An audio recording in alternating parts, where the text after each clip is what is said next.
¿Por qué? Con Graciela Fernández Mejide, en la 1110.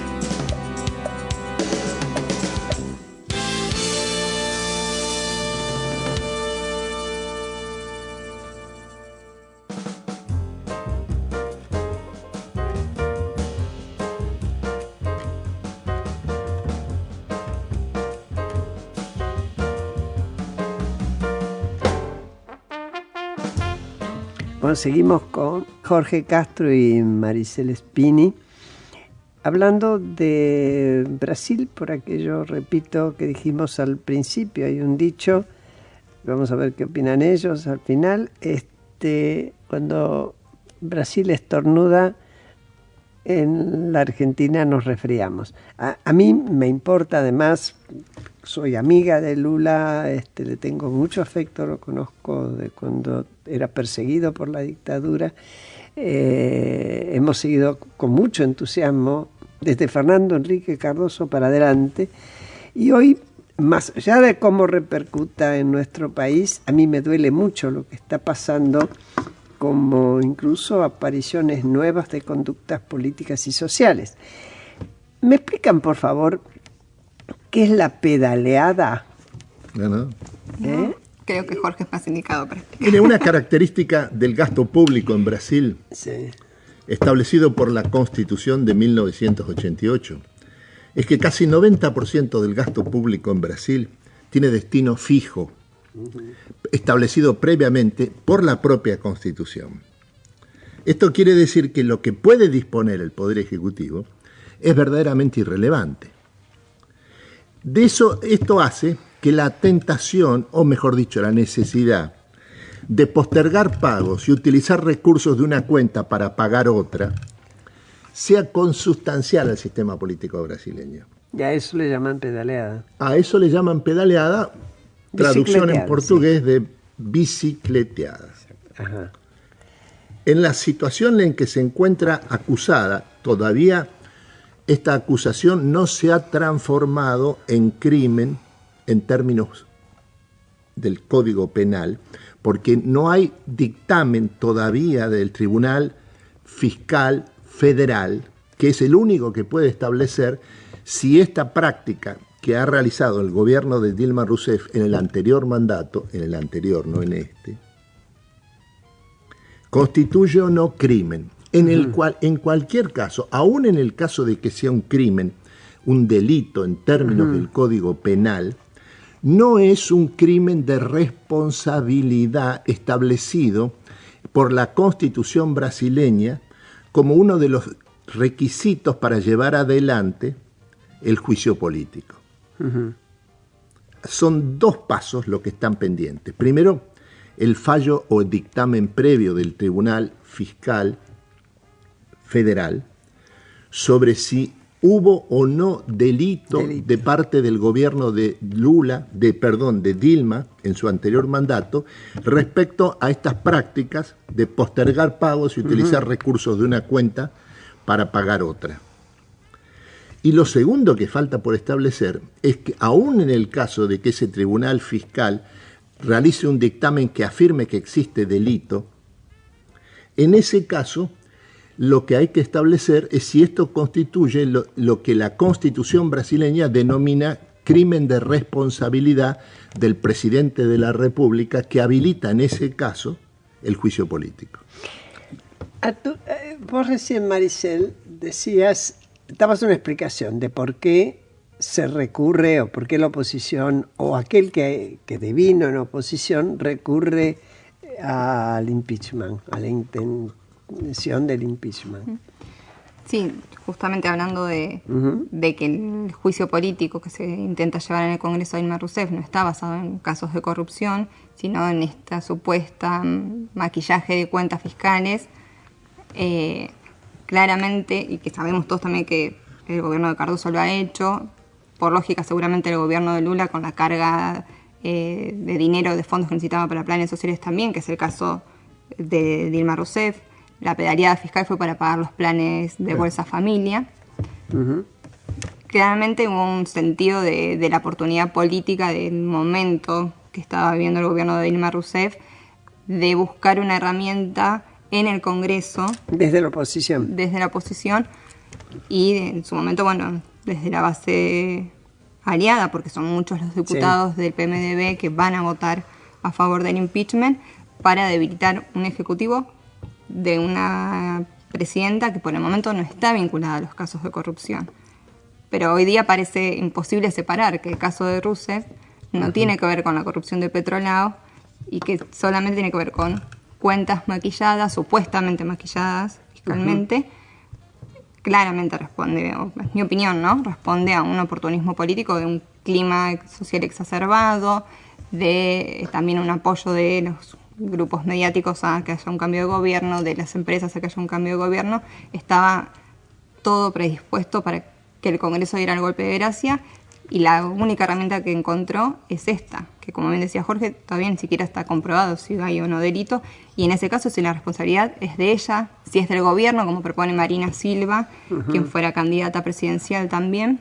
Si es del gobierno es de Temer también. Exacto, lo que ellos proponen es del gobierno, entonces hay que cambiar todo el gobierno y deben convocar elecciones. Porque si no fuera así, Temer es el vicepresidente el que debería nuevo asumir. presidente, debería asumir el vice. Que es del debería PMDB. asumir, Y pero concluir el mandato de Dilma, por eso. hasta el que 19. ¿Y cuál es la relación entre Lula y Dilma y cuáles son las posibilidades de que avance este impeachment? La relación entre Dilma y Lula había estado fracturada también con la dirigencia del PT precisamente por las políticas económicas, las políticas de acorte del gasto público, políticas de liberalización de la economía, si se quiere, habían generado ya una cisma dentro de la dirigencia del PT. Amenazada la continuidad del gobierno y sobre todo cuando el cerco judicial del Petrolao empezó a llegar a la figura de Lula da Silva, hubo como una nueva unión de fuerzas, de allí el nombramiento. Indispensable, claro. Exacto, de allí el nombramiento de él en el gabinete, que también está en suspenso, va a definirse la semana que viene. Y en los números actuales en el Congreso, el proceso del impeachment es muy largo, no es que en 10 días no va a tener presidente de Brasil. En la comisión actual en la Cámara de Diputados, los números dan a favor del juicio político de la presidenta Rousseff. En la Cámara, cuando llegue a pleno, va a necesitar 2/3 de los votos. Hoy día no está asegurado que el PT pueda frenar eso. El rol de Lula actual, más allá, sería poder negociar en el Congreso y frenar el juicio político, algo que con los acontecimientos de las últimas semanas se atrasó, ¿no? La entrada de Lula al gobierno, la posibilidad de negociar y sobre todo con la ruptura del PMDB, que no estaría dispuesto a negociar ni siquiera con Lula.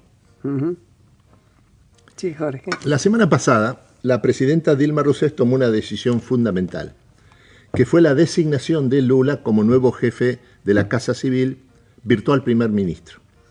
Esto lo que implica es una modificación del sistema político brasileño, que deja de ser una república presidencialista y en donde el poder se transfiere a quien es el virtual primer ministro. Se transforma en una república parlamentaria, como ha sucedido varias veces en Brasil ante situaciones de crisis semejante. La transformación de la república presidencialista en república parlamentaria, y en donde el eje de las decisiones no es más la presidenta de la nación, sino el virtual primer ministro, en este caso Lula. El elemento que conviene tomar en cuenta para ubicar lo que está en juego en Brasil en este momento es que hay una situación de conflicto sobre la base de la fractura de la coalición oficialista en el Congreso de Brasilia, en este momento entre la presidencia de la República y el Congreso de Brasilia. Pero en Brasil, el que está actuando como mediador, como poder moderador en esta crisis, es el Supremo Tribunal Federal, la Corte Suprema de Justicia, que tiene que decidir dos aspectos fundamentales. Uno, la serie de oposiciones, son más de 50, oposiciones al hecho de que Lula, tras haber sido designado jefe de la Casa Civil del gobierno brasileño por la presidenta Dilma Rousseff asuma sus funciones. Y la segunda, lo que tiene que establecer la Suprema Corte de Justicia, con independencia de la decisión que se tome en la Cámara de Diputados, es si existe o no crimen de responsabilidad en los términos de la Constitución brasileña, que puede dar origen entonces al juicio político. No importa el número de votos que consiga el enjuiciamiento político de la presidenta Dilma Rousseff en el Congreso de Brasilia. El Supremo Tribunal Federal, la Corte Suprema de Justicia, está actuando como poder moderador de la crisis brasileña. Está cumpliendo el mismo papel que tuvo en su momento en el imperio el emperador. Claro. Está cumpliendo el mismo papel frente a la crisis política brasileña. Esto es el conflicto entre la República Presidencialista y la República Parlamentaria, que cumplió el ejército a partir de 1930. Por eso es que ahora, en esta etapa de la crisis, las decisiones fundamentales son las que tiene que tomar el Supremo Tribunal Federal. Lo inmediato tiene que resolver en plenario, sería la semana que viene, tiene que resolver en plenario de sus 11 miembros las 56 oposiciones que hay a la ejecución de la decisión tomada por la presidenta Dilma Rousseff de designar como ministro, jefe de la Casa Civil, virtual primer ministro, al expresidente Lula.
Bueno, seguimos aquí con Maricel Spini y Jorge Castro, hablando de nuestro país hermano Brasil, que tanta influencia tiene sobre nuestra economía y también los afectos. Maricel, vos en un momento largaste la palabra linchamiento, vos o Jorge. ¿Me contás eso? Contame un cachita, por favor. Sí, lo que yo quería agregar, lo que estaba comentando Jorge, sobre el rol de árbitro que está realizando el Supremo Tribunal Federal, tiene que ver precisamente en diciembre. La Cámara de Diputados había decidido un proceso de juicio político contra Dilma Rousseff, en el que, por decisión de la mayoría, consideraban que con mayoría simple podía votarse el juicio político a la presidenta, que la comisión que iba a realizar todo el proceso estuviera conformada por miembros que se elegían en secreto y que anulaba básicamente el rol del Senado, cuando un proceso de destitución tiene que ser del Congreso, de las dos cámaras. En ese momento la justicia, el Supremo Tribunal dijo, un momento, ese no es el proceso político, se frenó, sino en febrero ya habíamos empezado, el 2 de febrero ya estaría suspendida. Sí, ya estaría hablando de suspendida. otra cosa. Y puso los parámetros de cómo debía realizarse el proceso, dándole algo de aire a Dilma Rousseff en ese momento, luego los hechos se precipitaron, porque agregaba un rol considerable del Senado, que es el que tiene la última palabra.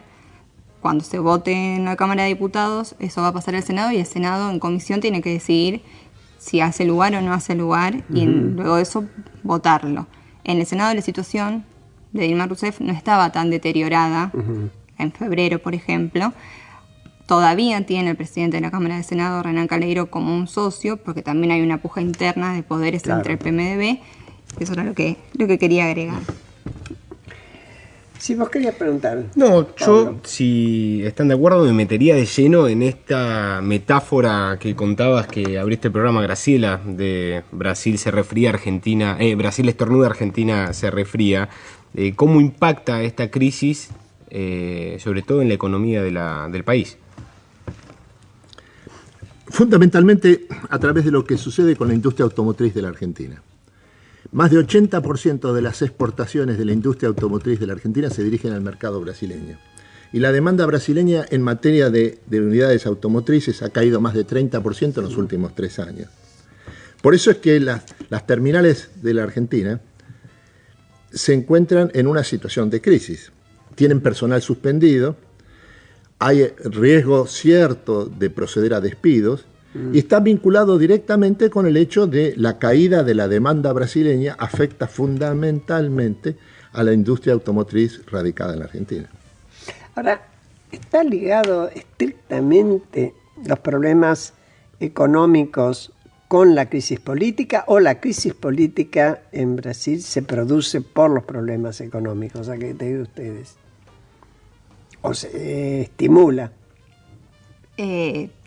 Yo creo que sí, que la crisis económica ha estimulado el hartazgo de las empresas, ha estimulado el clima político en Brasil. Estamos hablando de grupos empresarios muy en desacuerdo con las políticas proteccionistas de Brasil, con las políticas de inversiones en gasto público y leyes que han acortado cargas impositivas a las empresas. De hecho, las reformas que tenía planteada Dilma Rousseff y que quedaron totalmente postergadas por la situación política tenían que ver con oxigenar un poco o ir más en el sentido de lo que esperan las grandes compañías de oxigenar sus actividades económicas. Está entrelazado, como suele ocurrir, el poder económico con el poder político. Por lo tanto, las dos crisis también tienen sus vinculaciones. Pero vos decías al comienzo, Jorge, que visiones desde el exterior presagiaban que la situación económica en Brasil no va a mejorar. ¿Esto es, si se cambia el gobierno, si no se cambia, es lo mismo? No, estos son datos de carácter estructural. La economía brasileña está en una situación de recesión hace 4 años. Este sería el 4º. Está en una situación de estancamiento económico desde hace 6.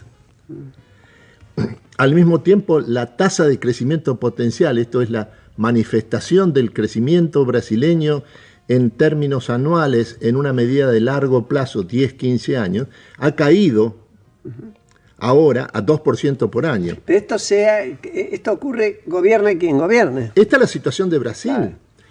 Esto significa que la crisis brasileña puede tener periodos de mejora circunstancial, pero la tendencia es ampliamente declinante. Acá lo que hay es una crisis orgánica de un mecanismo de acumulación, que es la industrialización sustitutiva orientada al mercado interno, con un papel predominante del Estado, basado en una política altamente proteccionista. Es esto lo que está en crisis. Es una política económica cerrada. Claro, diría. Exactamente. Los años de crecimiento del gobierno de Lula, en donde la economía brasileña creció al doble que los 20 años previos, Sí. se debieron fundamentalmente a el empuje que le dio a la economía brasileña la demanda china. Claro. Los dos países más vinculados del mundo en los últimos 15 años, en términos económicos, a través de las exportaciones, han sido Brasil y China. Ahora con la crisis en China, esto incide. Esto es lo que ha afectado profundamente a la economía brasileña. Es lo que la ha llevado a esta situación de depresión estructural. Ha recuperado la situación estructural de depresión que experimentaba a partir de la crisis de la deuda externa en la década del 70. Sí, Maricel, querías agregar. Sí, que bien Jorge decía que es un problema estructural. Lo que realiza el empresariado apoyar la oposición o un gobierno en que asuma el vicepresidente Temer y él está a cargo del Ejecutivo son paliativos, ¿no? Estamos hablando de proyectos de privatizaciones, de proyectos de reducción del gasto público para planes sociales y que vaya dirigido a empresas, modificaciones en los impuestos. No va a sacar eso a Brasil de la crisis en la que se encuentra, porque bien lo explicó Jorge. Pero, y volverá a profundizar la grieta entre sectores de alto nivel económico y los más pobres. Sí, eso es seguro, duda. Porque estas cosas llevan ahí sí o sí. Por eso también se explica que se haya movilizado más gente en las últimas marchas a favor del gobierno. Es más palpable o más inminente la amenaza, si se quiere, de la pérdida de esos beneficios sociales que antes. Hoy comentábamos en una tanda que en Brasil está ocurriendo lo que nunca nadie se esperaba, esta confrontación que no era clásica de los brasileños, sí nuestra, de amigo-enemigo, familias partidas y demás. En Brasil lo normal era ese agitar las manos como diciendo, bueno, todo va bien, ¿no? Y ahora nada, esta confrontación es muy dura, penetra. Vamos a contarle el trasfondo a veces del programa. Cuando veníamos aquí para la radio, en el auto, yo le consultaba a Graciela cuál creía ella que podía llegar a ser la explicación, los argumentos de por qué ocurre estos casos de corrupción estructural en países como Brasil, y en Argentina también conocemos, y no quizás tanto en otros socios comerciales e incluso países limítrofes como Uruguay y Chile. Jorge, ¿usted tiene alguna explicación? Mire, cada uno de los países de América del Sur tiene un sistema político específico, propio, imposible de trasplantar, imposible de comparar. Los análisis de política comparada tienen el inconveniente que terminan transformándose en metáfora para criticar el propio país. Brasil se entiende solo a partir de sí mismo, la Argentina se entiende solo a partir de sí mismo, Chile lo mismo, Uruguay lo mismo. En el sentido de que lo que sucede en Brasil es específicamente brasileño. Brasil hace 6 años que no crece. La proyección de mediano a largo plazo es de depresión estructural. Al mismo tiempo, en los últimos 6 años, Brasil atrajo un promedio anual de 66.500 millones de dólares de inversión extranjera directa, inversión de las empresas transnacionales. Es el tercer país del mundo en materia de atracción de inversión extranjera directa. El primero es Estados Unidos, el segundo es China, el tercero es Brasil. Es decir, que no garantiza la inversión y el crecimiento. No, lo que significa es que Brasil no es más un país de dimensión sudamericana. No, es un país de dimensión mundial. Es uno de los 3 grandes países emergentes surgidos en los últimos 15 años. El primero es China, el segundo es India, el tercero es Brasil. En realidad el orden de prioridades y de relevancia no es ese. El orden de prioridades es China, una categoría en sí misma. Segundo Brasil y tercero India. El Producto Bruto brasileño es mayor que el de la India y la India tiene 1.200 millones de habitantes. La capacidad de atracción de inversión extranjera directa de Brasil es 4 veces superior a la de la India. Brasil es un país de importancia global. Es un continente en sí mismo casi. Es un continente en un mundo donde lo importante es la participación que se tiene en la economía mundial. Y la economía brasileña es la 6ª economía del mundo. ¿Y cuáles son las cifras para tomar real dimensión? Las cifras respecto de este socio comercial que tenemos nosotros, que es Brasil, el intercambio, digamos, en materia de exportaciones. Es básicamente lo referido a la industria automotriz de la Argentina. Puntualmente. La industria automotriz de la Argentina es 100% transnacional, exactamente igual que la industria automotriz de Brasil.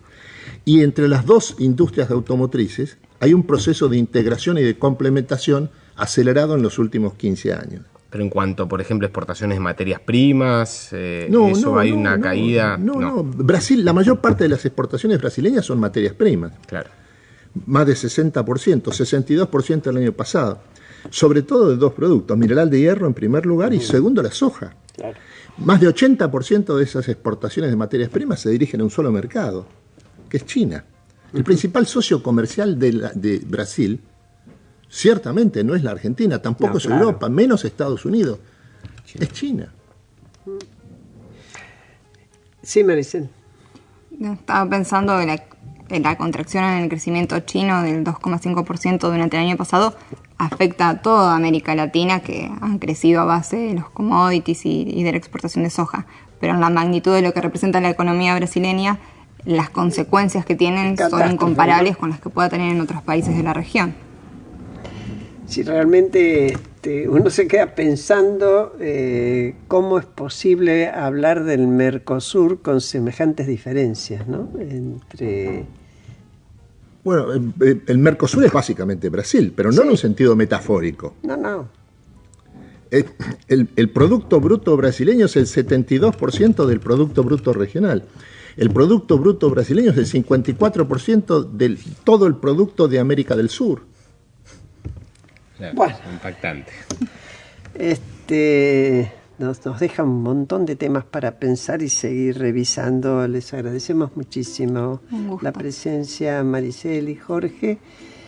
Y nosotros nos despedimos hasta el próximo domingo. Quédese en la 11:10.